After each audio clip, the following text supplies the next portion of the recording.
Inégalité dans les revenus en ce qui concerne les patrimonies. Une étude impressionnante sur les inégalités dans le monde. La répartition des richesses dans le monde. Pope Francis stressed that love and truth are needed when it comes to fighting against social and economic inequality. Vous en avez forcément entendu parler. Un des gros problèmes du XXIe siècle, ce sont les inégalités, et notamment les inégalités économiques. Or, il se trouve qu'un économiste a décidé de remettre les inégalités au cœur du débat, au lieu de parler tout le temps de croissance. Cet économiste, c'est Thomas Piketty, qui a écrit Le Capital au XXIe siècle en 2012. Ce livre a été reconnu comme étant un ouvrage hors pair par la majorité des grands économistes mondiaux, et Thomas Piketty en a quand même vendu 1,5 million d'exemplaires, le coquin. Alors, qu'est-ce qu'il y raconte, ce bon monsieur? Eh bien, je passe la parole à Jean-Eudes, l'économiste, qui va pouvoir nous résumer en quelques mots la thèse de monsieur Piketty. Tout à fait, Clem.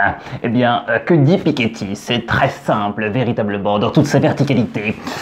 Dès que le taux du rendement du capital dépasse le taux de croissance de l'économie, comme c'était le cas au 19e et sera à nouveau le cas au 21e siècle, le capitalisme génère des inégalités insoutenables, arbitraires, remettant en cause les valeurs méritocratiques de la démocratie.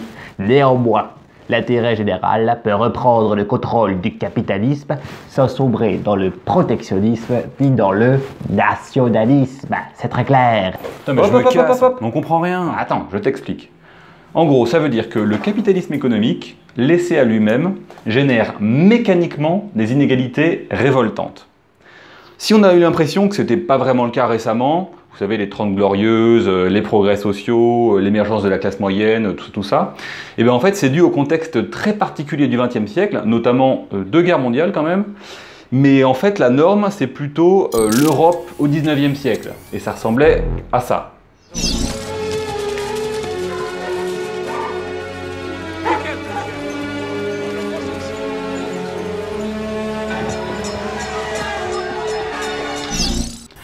Voilà. Ah ouais. Eh ouais. Et en plus, il dit que si on ne change rien, on est gentiment en train de retourner à cette situation au XXIe siècle. Alors, attention, la dernière phrase dit quand même que, en gros, on peut s'en sortir, mais il faut se sortir les doigts. Voilà, oui, il est optimiste le garçon. Bon, Piketty, il n'a pas eu du succès pour rien. Sa manière de penser révolutionne la science économique, et sa démarche est vraiment originale, et ce pour plusieurs raisons. En premier lieu, il appelle l'économie et les économistes à l'humilité. Quoi? Chut, ta gueule, ta gueule. Vous savez tout ce qu'on apprend en cours d'économie et qu'on nous présente comme des lois immuables? Ben, Piketty rappelle que ce ne sont que des théories, qu'elles sont souvent très fausses et qu'elles sont très influencées par l'idéologie dominante du moment. En fait, on est très loin du degré de certitude qu'on a sur des sciences dures comme les maths et la physique par exemple. Je force un peu le trait, mais ça veut dire qu'en économie, il ne faut rien prendre pour argent comptant. LOL! Non? Du coup, en prérequis, oubliez tout ce que vous croyez savoir. Ah, pas de problème. Ensuite, qu'est-ce que Piketty apporte de mieux, de nouveau? Bon bah déjà, il a des données. C'est-à-dire qu'il a fait un vrai travail de fourmi pendant une vingtaine d'années pour rassembler des données sur le très long terme, le plus précis possible. Alors quand je dis très long terme, ça va de Louis XV à François Hollande.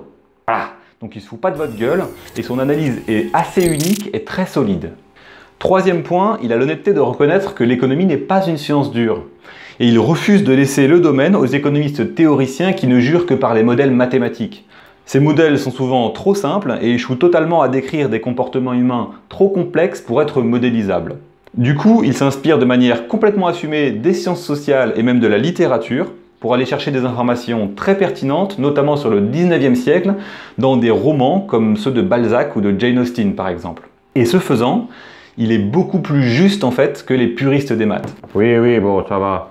Enfin, il a une démarche d'une grande objectivité. Par exemple, il n'a pas d'agenda politique à prouver a posteriori. Alors oui, il a supporté Benoît Hamon pendant la présidentielle, mais vraiment, le livre essaye d'être le plus factuel et le plus objectif possible, et il ne s'agit, faites-moi confiance, surtout pas de faire le procès des riches et des possédants. Voilà, il n'est pas partisan.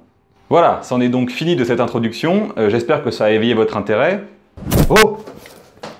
Je vais faire donc une dizaine de vidéos comme ça pour expliquer le capital au XXIe siècle.